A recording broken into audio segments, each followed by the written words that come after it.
Welcome to Mosaic, a world in motion. My name is Morjana Celeste Varicchio, and I am the producing artistic director and founder of the award-winning Mosaic Dance Theater Company.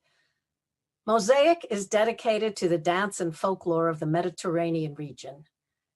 The dances and music, the stories and myths, and the history and legends of this fascinating area of the world form the wellspring of inspiration for the company's creative vision. In each episode, A World in Motion will take you on a different journey, exploring the rich cultural diversity of dance and folkloric traditions in the lands of North Africa, the Middle East, and Southern Europe.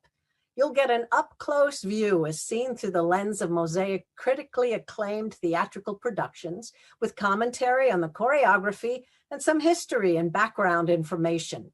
Come along with us. No travel visas are required.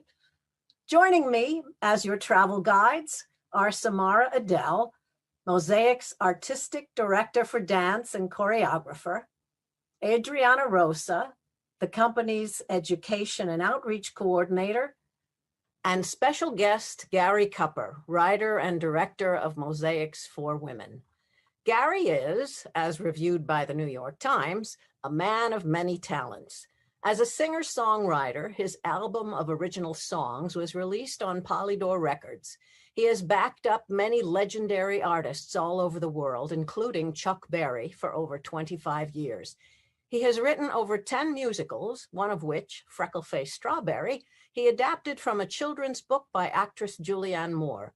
It played off-Broadway for over 2 years, receiving rave reviews, winning several awards, and was nominated as Best Musical for an Outer Critics Circle Award. It is now playing all over the world, licensed by Musical Theater International. He is currently working on a new show bound for Broadway called Rock and Roll Man, about the life of famous DJ Alan Freed and the early days of rock and roll. We are passionate about the work Mosaic has done and about the work we have yet to do, and we want to share that passion with you. Thank you for tuning in. And now, let's see where we're headed to today. March is Women's History Month. We three women are delighted to be joined by one fine gentleman, Gary Cupper, writer and director of the two pieces we will be exploring in today's program. We are commemorating Women's History Month, which began 40 years ago, by paying tribute to two women who lived 40 centuries ago. I am so pleased that we can celebrate these two incredible women and share this work with you. That is so close to my heart. I'm very honored to be a part of this project. In my research and writing, I discovered so much about these ancient women, their struggles and triumphs. Their story is the story of human evolution, ever moving forward. I believe the greatest gift of being an artist is the potential of expression through the language of your art. Activism has always been a big part of my life, so to create a theatrical piece shining the light on feminine power and the obstacles women endure was an important effort. For Women began as an idea Samara and I developed together in 2015. The piece we envisioned would feature women of great achievement and significance, who had to overcome much to attain their glory. We liked the title For Women because of the double meaning, as it would be about 4 extraordinary women and for women's universal struggle in a man's world. We began to explore who these women might be. Our dear friend, Dr. Phyllis Serreta, also known as Phaedra, told us the story of Enheduanna, a princess in 2nd century BC Mesopotamia, who became a high priestess and the first non-anonymous poet, writer in recorded history. She recommended we start with the book Lady of Largest Heart. As we read the book, we began to sketch out the story of this unique and remarkable woman. She also suggested we should consider Hatshepsut, the ancient female pharaoh of Egypt, the queen that would be king. An early feminist for sure. Both of these women represent great strides for women in ancient times. They both had to overcome enormous struggles against powerful men. We thought Mosaic would be a good platform for this piece and shared it with Morgiana, who was very excited about the project. We decided on telling the stories of two ancient women and two modern women. The first step was to determine if this would be an abstract piece like my piece Red Desert, or something more literal. We decided it would be best told through spoken word, dance, music, and visuals. We started the piece with images of inequality and abuse that women have endured worldwide and continue to this day. It was a big decision because not everyone likes to see the dark realities of life, but we felt it was important to give context and contrast to the piece. After the video of these images, I choreographed a dance with 4 women, struggling to find the light.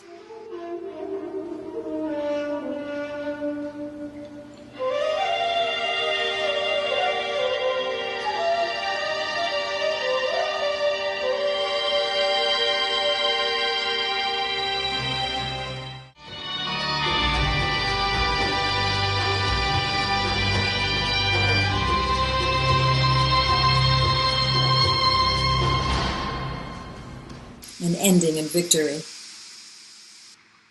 But today we're here to talk about 2 women. Trailblazers of ancient times. The queen who would be king, that is Hatshepsut. Hatshepsut was one of very few female pharaohs of ancient Egypt, and by most accounts, the most notable. The role of pharaoh for a woman was not easily attainable, and Hatshepsut had many enemies who posed a threat to her position. Many men of the bureaucracy strongly objected to a woman in the top spot, even though Egypt was one of the more progressive societies for women of the ancient world. Let's take a brief look at gender traditions among the elite class during Hatshepsut's time. The status of women depended first on the father and then on the husband. But women also had individual rights.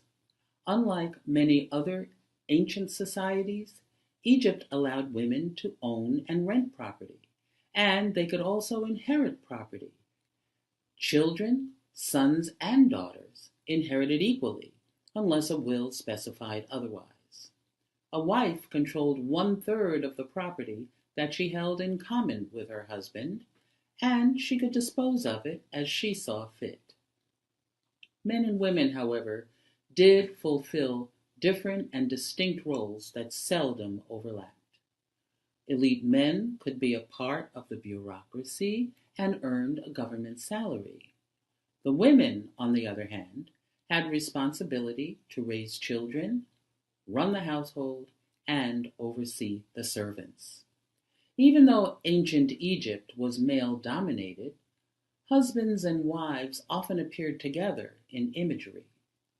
The fact that women were depicted in art alongside their husbands and sons showed that they were important members of society. Given that a woman's status was reliant on the status of the father and the husband, Hatshepsut was ahead of the game.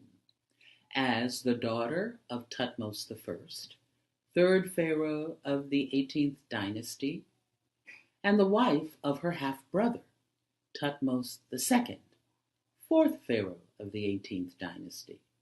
She reigned alongside her stepson, Thutmose III, for about 2 decades. First as his regent, but after a few years, she assumed the role of king and pharaoh.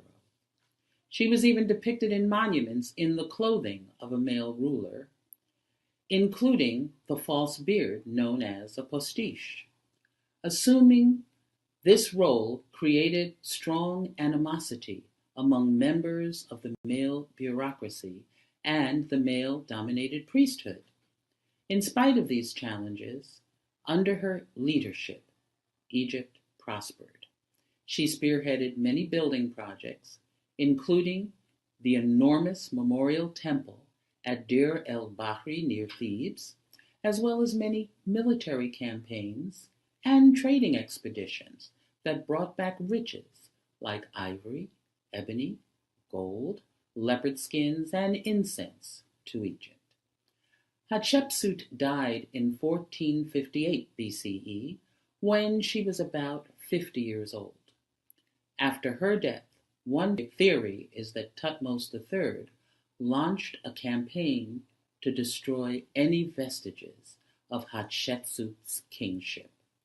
While Thutmose's actions were initially thought to be from hatred and jealousy, there is current speculation that he may have just wanted to erase any evidence that a woman, no matter how capable and powerful, could be king.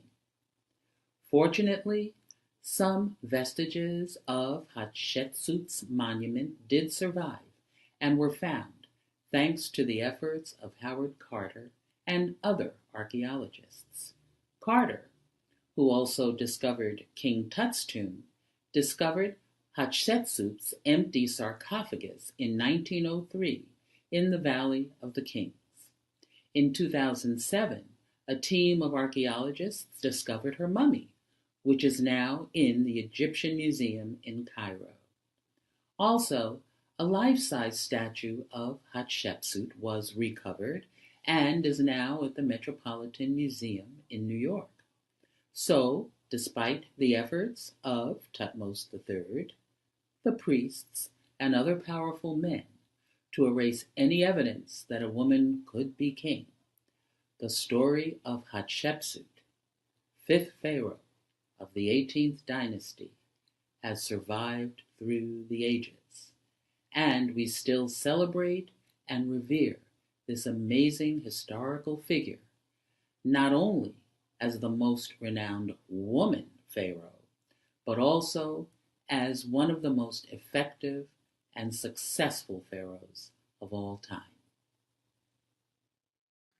We began work on Hatshepsut by researching her life and its significance to Egyptian history.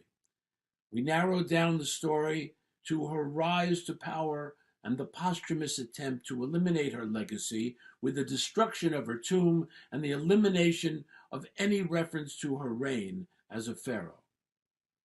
As the writer-director, I came up with the idea of breaking down the fourth wall. We had Morgiana Celeste playing a tour guide in a pith helmet with a lantern, talking directly to the audience as if she was leading a tour of Hatshepsut's tomb.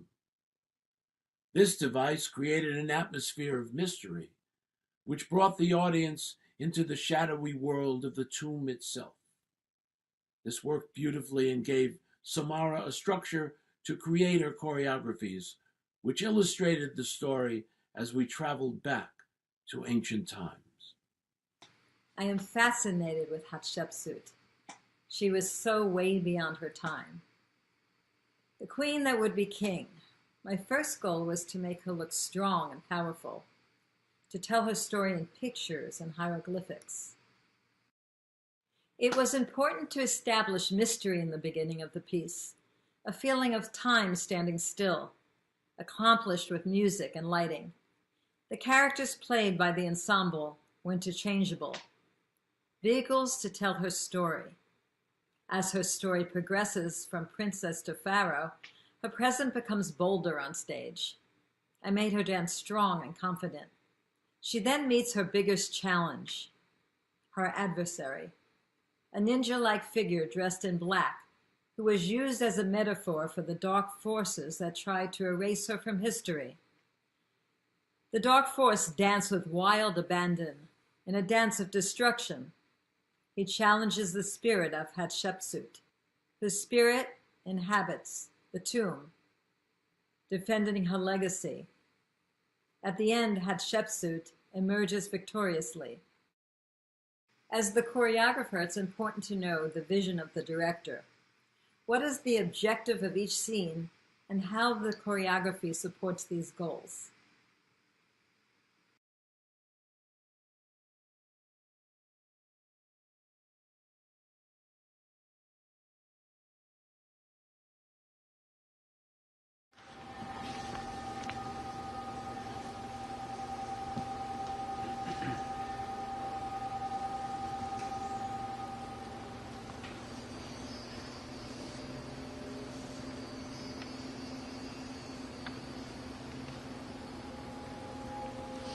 Right this way.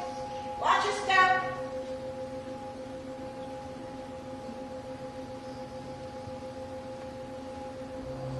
When we first found these broken pieces buried next to the temple at Deir el-Bahari, we didn't know what we had stumbled upon.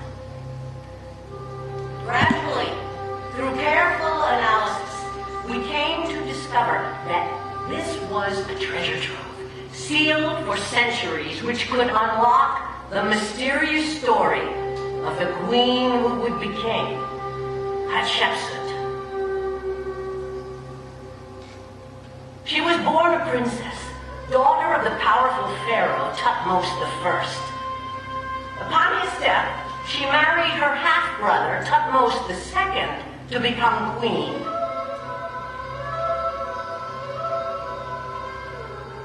Upon his untimely death, she became queen regent to the young heir apparent to the throne, her stepson/nephew, Thutmose III. This son of her half-brother/husband, are you following me so far, by another wife, Thutmose III was too young to rule.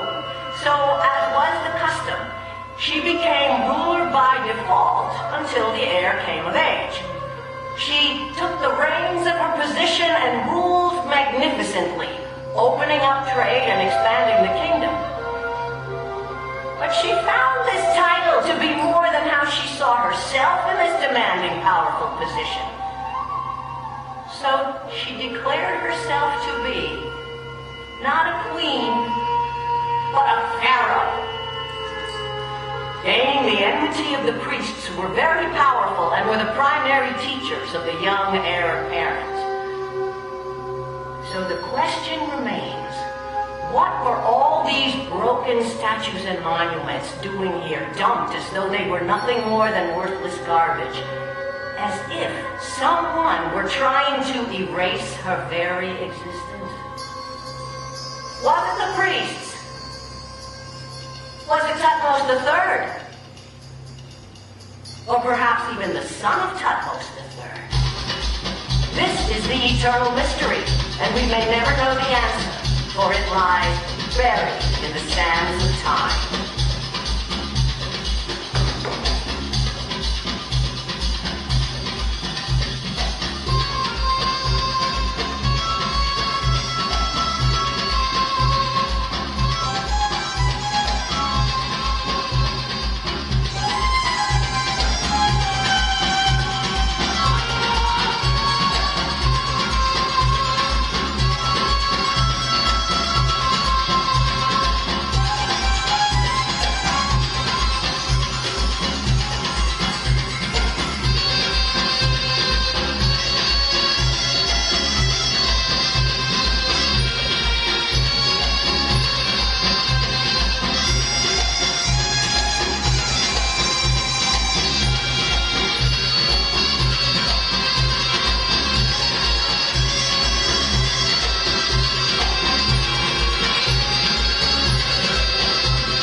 finally surface and restore her legacy. Thus, Hatshepsut prevailed and triumphed in the end, and regained her place in history through her splendid, timeless, regal victory.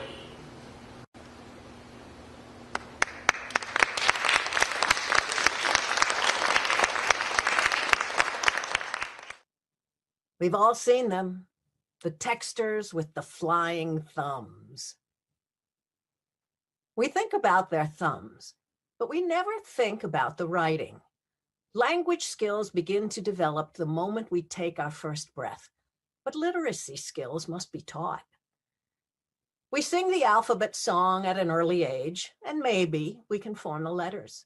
Then we learn that by combining the letters and sounding out those letters, we can form words. And when we put those words together, we can write and we can read. Letters become words. But where did the letters come from? And who invented writing? The Fertile Crescent of ancient Mesopotamia, the land between the Tigris and Euphrates rivers, is considered to be the cradle of Western civilization. The timeline showing the appearance of monumental inventions that changed the world goes back to at least 6500 BCE. Inventions such as the weaving of textiles from flax, the making of kiln-fired pottery and the potter's wheel, the domestication of oxen and the subsequent invention of the plow, the domestication of sheep for wool and the invention of the loom took thousands of years to develop and become common practice. And let us not forget the invention of writing, crucial to the story of Enheduanna, the second trailblazer in today's program. Our story picks up with the rule of King Sargon the Great. Sargon, the very first empire builder, comes on the scene in 2334 BCE as conqueror of the Sumerians, an indigenous civilization that came into prominence in the region around 3500 BCE and the first to found true cities, most notably Ur. These Bronze Age cities were complete with everything a city needs: politics, laws, taxes, justice, and the administration to keep everything in order. From early pictograms, a drawing of an object, the Sumerians developed cuneiform, a series of wedge-like shapes which could be easily stamped into handheld clay tablets and gave them the ability for far more sophisticated record keeping. Scribes had to memorize the many different combinations of these shapes that were used to make words. Cuneiform writing was in use when Sargon conquered the Sumerians, and his language, Akkadian, became the common tongue, with classical Sumerian used in much the same way we use classical Latin. Cuneiform was adapted to fit the Akkadian language, and it was in this manner that Enheduanna inscribed her poems to the goddess Inanna. And so it was Enheduanna, a highly educated woman who mastered cuneiform, who created literature, and not only that, signed her name.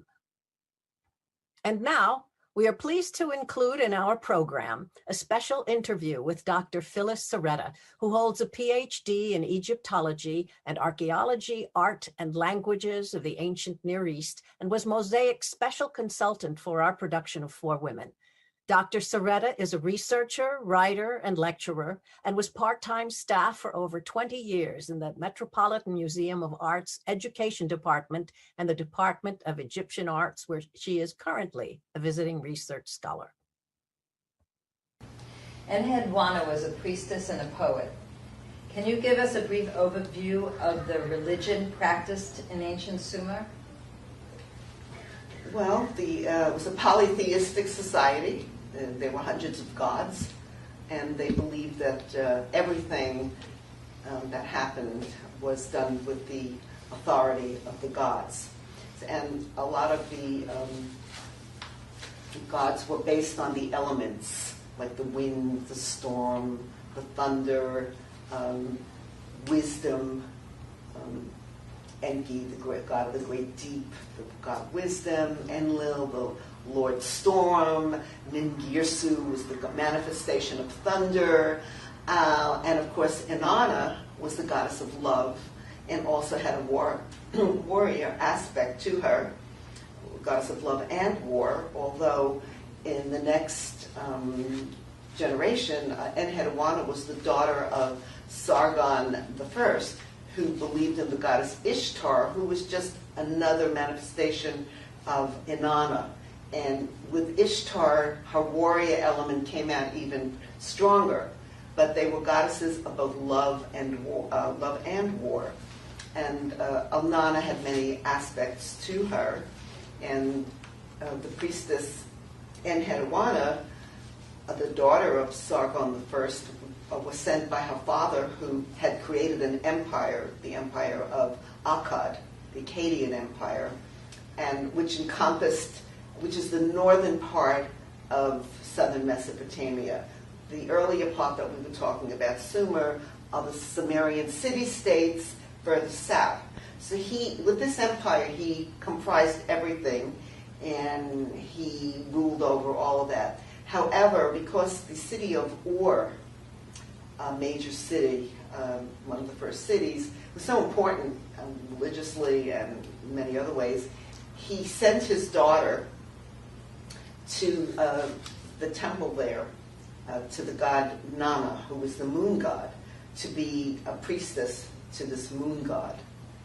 And it was more of a political move, not just a religious move. And so he sent her there, and she was worshiping the god Nana, who she was sent to worship, the moon god.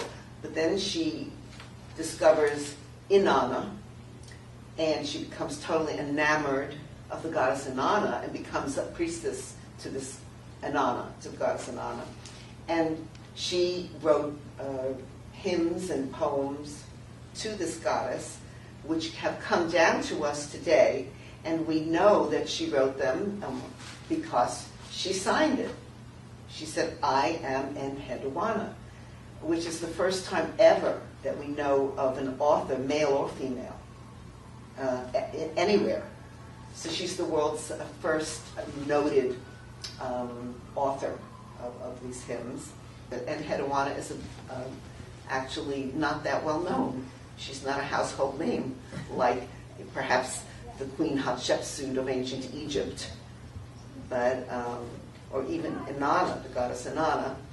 People would know about her, but people really don't know much about Enheduanna.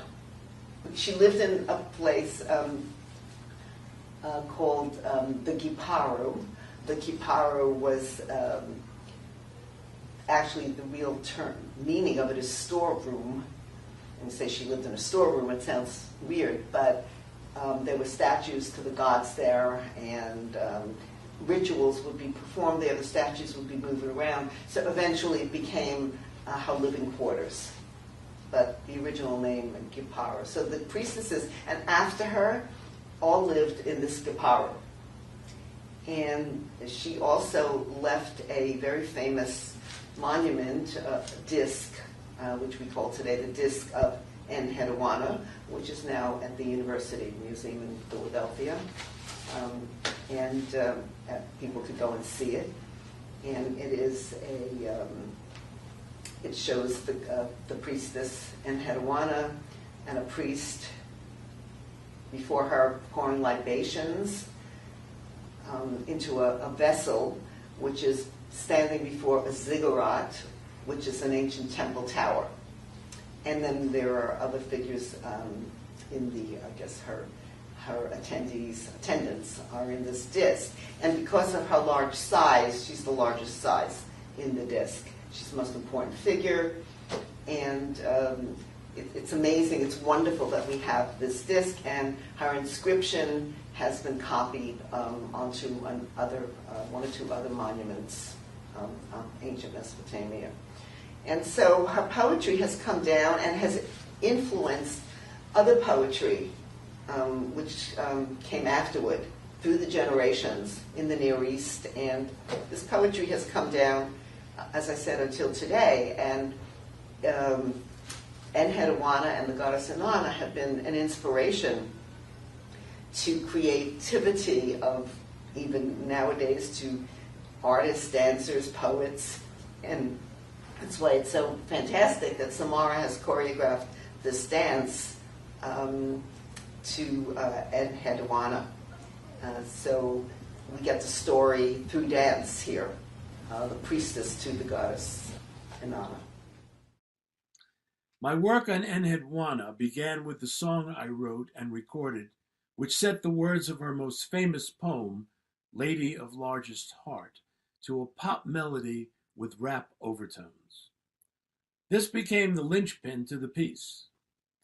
I then went about writing the narration and the storyline with Samara in coordination with Morgiana. Musically, I also created the melody and put Love Song to Inanna to a loop I found on my keyboard.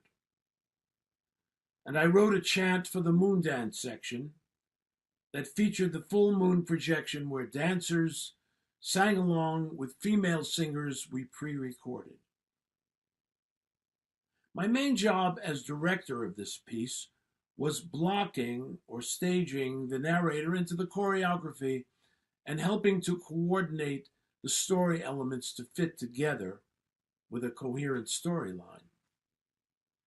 I was focused on context and the subtext we wanted to present. Part of the process was coordinating the narrator's transitions into different characters. For example, when the narrator becomes the character of Lugalon, the powerful Sumerian king, whose destruction of the Temple of Ur dramatically reverses Enheduanna's fortunes. I also collaborated with Morgiana on a working performance script which had words, descriptions of action, and the timing of the musical pieces. We all worked together to choose the projections we used as backdrops to the piece.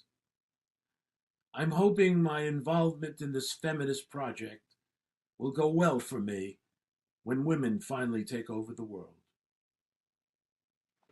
It was not too long until I realized how substantial Enheduanna's story was. So I thought to myself, oh my goddess, how do we tell her story? Her father, Sargon the Great, sets the fate of Enheduanna's life. We had to establish Sargon and his rise to power. Enheduanna is introduced as a young princess who loves nature and has not a worry in the world. She matures amid her father's glory. Sargon sends her to Ur and appoints her high priestess to the moon god Nana. Having the narrator playing different characters really shaped the piece and helped tell the fascinating story of this amazing woman. The temple dance is powerful and ritualistic, a dance of worship and a showing of offerings to the gods, and is very much a contrast to the moon dance, which is very ethereal, where Enheduanna is searching spiritually and finds herself in deep adoration for Inanna. The dance of Inanna, which exhibits Inanna's strength and contradictory aspects, also demonstrates Enheduanna's curiosity and growing passion for Inanna, who becomes the dominant force in Enheduanna's existence. This leads to a love poem written by Enheduanna, put to Gary's music. Inanna was the inspiration for Enheduanna's writings. Music is always such a guiding light, no matter what kind of production we are doing. Music creates the setting, time and place and emotion. The music needed an ancient feel, but at the same time needed to be extremely theatrical. Enheduanna is removed from her temple at Ur, removed from her office of high priestess by Lugalane, a Sumerian king. The dance represents a symbolic rape of the temple and all that Enheduanna stands for. We use her poetry to express this hapless time in her existence. The dancers become the visuals for Enheduanna's poetry as she wanders in the wild mountains, with nothing to eat but roots and berries. When she thinks all is lost, she has a vision which leads her to the oracle of Anu, who tells her to return to her temple, where she spends the rest of her days writing poetry and hymns to celebrate Inanna. The highlight of this piece for me was The Last Dance, where Gary put Enheduanna's most famous poem, Lady of Largest Heart, to his music and sung her words. It was a privilege to explore and expose the life and contributions of this remarkable woman.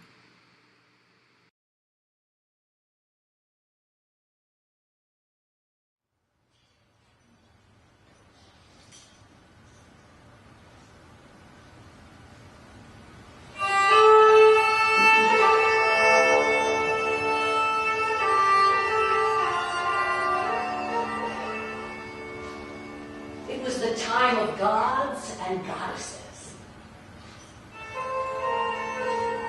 4,000 years ago, on the banks of the Tigris and Euphrates rivers, in the city of Akkad in the land we now call Iraq, there lived a powerful ruler named King Sargon the Great. King Sargon led his armies to conquer and unite all of Mesopotamia. He created the first known empire in history. His influence spread through Syria, Turkey, Iran, and the ports of the Mediterranean. He amassed so much power, he declared himself a deity. His only daughter was the Princess Enheduanna, who lived a life of privilege and plenty.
Responsibility. I declare you the main high priestess of all of Mesopotamia. You shall travel to the southern city of Ur and establish a temple. There in Ekron, you shall maintain and solidify my power and secure our good fortune as living wife to the moon god, Nana.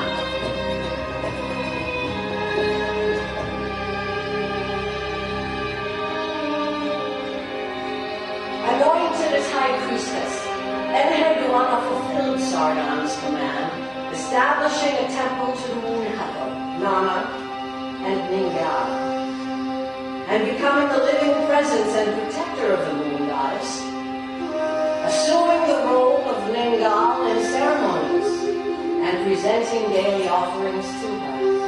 The city prospered and Sargon's power grew. Her temple quickly became the center of religious, economic, and social life in Ur. But the main purpose was to serve and keep the gods and goddesses happy so they could bestow their blessings on the faithful. And so, Enheduanna and her followers went about bringing pleasure to heaven.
of Enheduanna and aroused her deepest desires.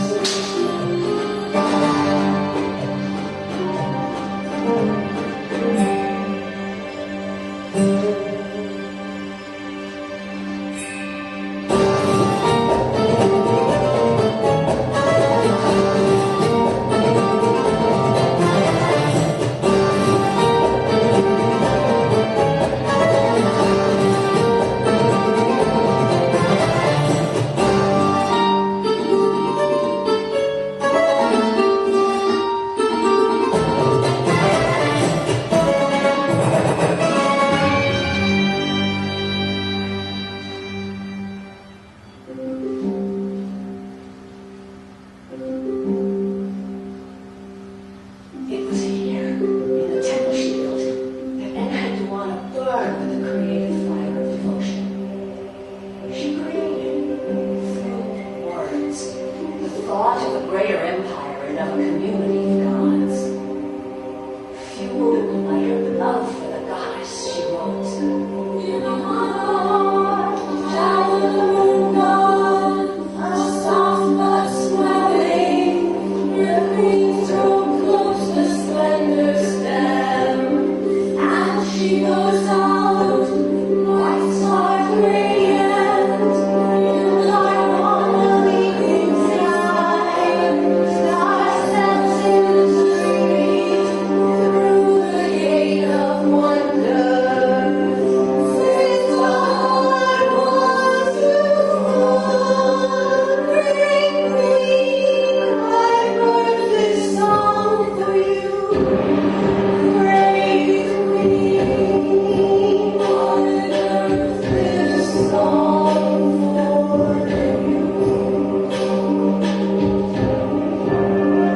She began inscribing poems, songs, and hymns, to which she signed her name, and thus became the first known recorded author in history.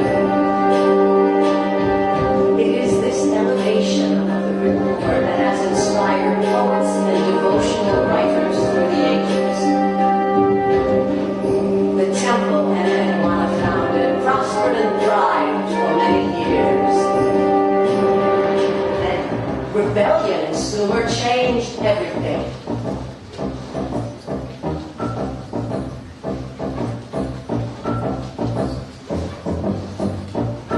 The rebel warrior Ugalan invaded and conquered the city of Ur.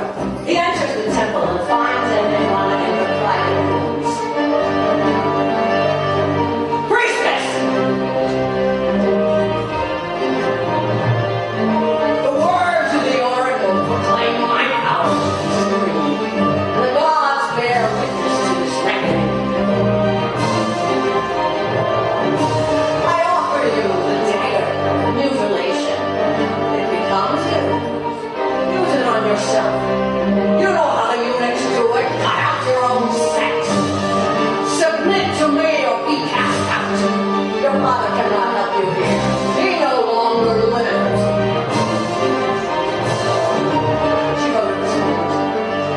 He wipes his spit-soaked hand on my honey-sweet mouth. My beautiful image fades into dust. What is happening to my fate? Oh, soon, what is this with Ugalan? Violated in every way, Enheduanna was exiled in disgrace, and her temple destroyed.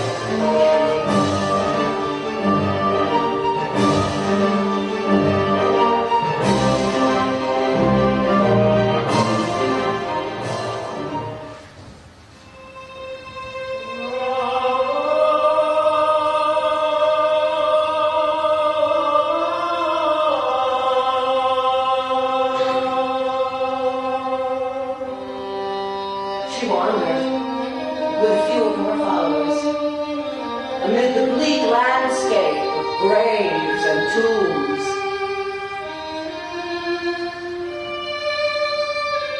Among the dead, she felt lost, forsaken, and that she had let her beloved goddess down. They ate roots and berries and lived in stark contrast to the life they had known in the temple.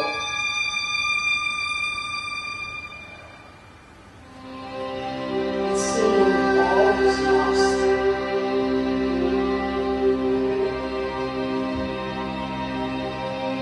Then Henrietta had a vision. She remembered that Mulan had invoked the oracle of Nana, whom he claimed made him the rightful ruler of Ur.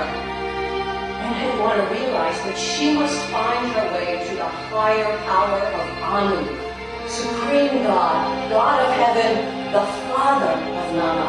Only Anu could lead Enheduanna to resume her rightful place.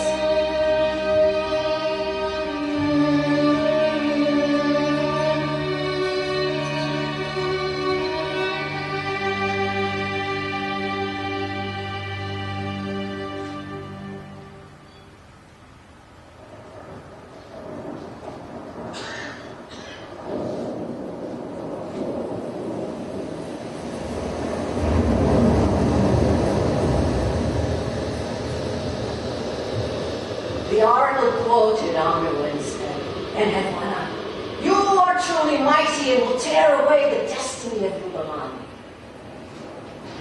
Fear not, for the power of Anu will guide you to victory.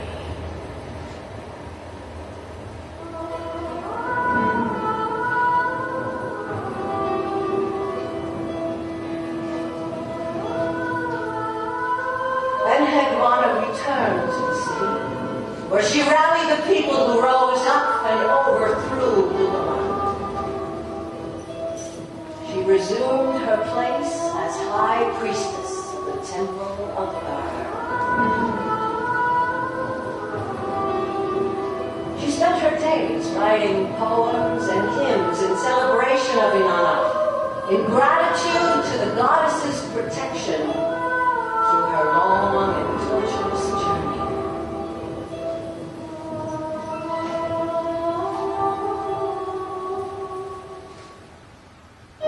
Through the imagery of her greatest poem to Inanna, Lady of Largest Heart, the words of Enheduanna live on. Lady of largest heart, keen for battle queen,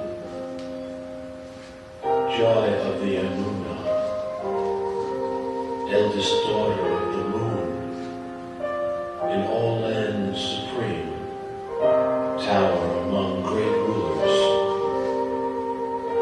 queen of rare deeds, she gathers the mean from heaven and earth, surpassing great honor.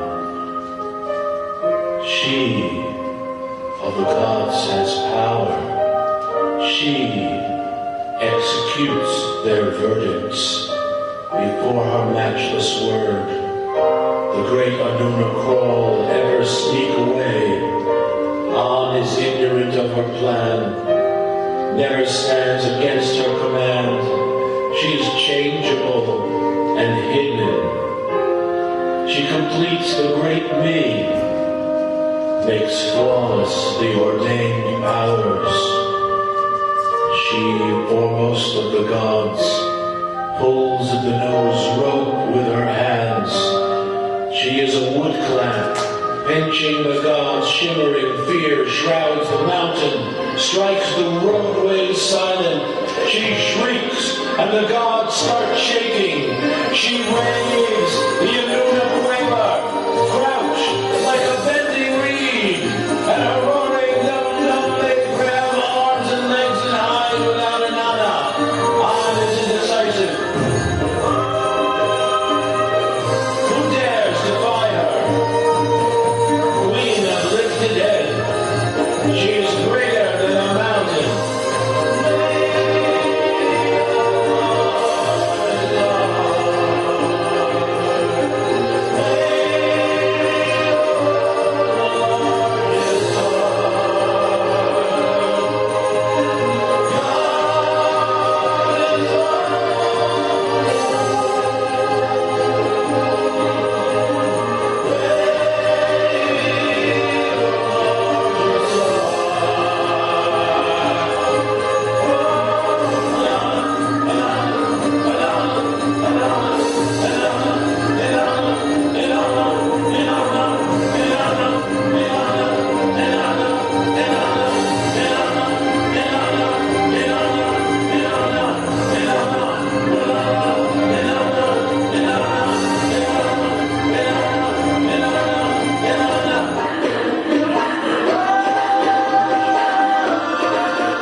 I find it fascinating that the challenges women had to face in ancient times are similar to the challenges we face today.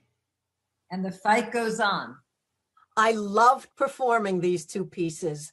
The enormity of what these two women accomplished blows me away every single time. I love revisiting these pieces as it reminded me how much fun I had working with Mosaic.